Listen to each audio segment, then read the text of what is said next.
Le Premier ministre du Canada a fait un rare discours à la nation hier soir pour parler aux Canadiens de l'épidémie du coronavirus. Justin Trudeau appelle les Canadiens à lutter ensemble contre la pandémie. Nous en parlons tout de suite avec notre correspondante au Canada, Catherine François. Alors Catherine, quel était précisément le propos de Justin Trudeau aux Canadiens hier soir ?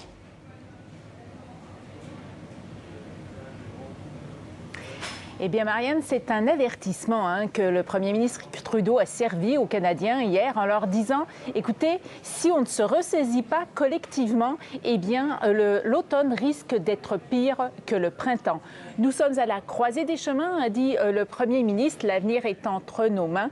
Il faut dire que depuis des semaines, le nombre de cas ne cesse d'augmenter dans plusieurs provinces canadiennes, notamment ici au Québec. On parle de plus de 500 cas par jour au cours de la dernière semaine. Alors forcément, et c'est une contagion maintenant qui est communautaire. Donc le message des autorités actuellement, c'est de dire aux gens, il faut absolument restreindre au maximum ces contacts, éviter les soupers de famille, éviter les fêtes dans les jardins, dans les maisons, pour essayer de reprendre le contrôle de la contamination par ce virus. Et donc le Premier ministre Trudeau demande aux Canadiens de se ressaisir et d'être solidaires et de lutter ensemble contre ce virus.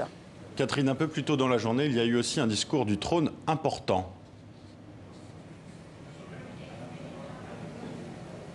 C'est un discours effectivement important qui, comme le veut la tradition, a été lu par la gouverneure générale du Canada, qui portait en fait sur le programme du gouvernement pour les prochains mois. Donc le programme très simple, lutter contre cette épidémie, protéger la santé des Canadiens et relancer l'économie avec un volet environnemental important. Et ce discours doit être sanctionné par un vote de confiance à la Chambre des communes.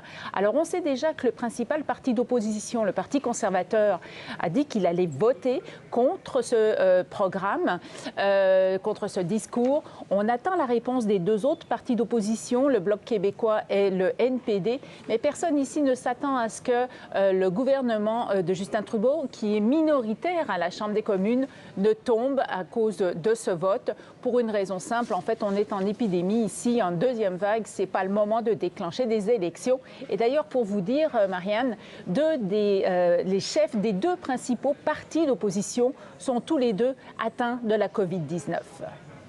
Merci Catherine François en direct de Montréal.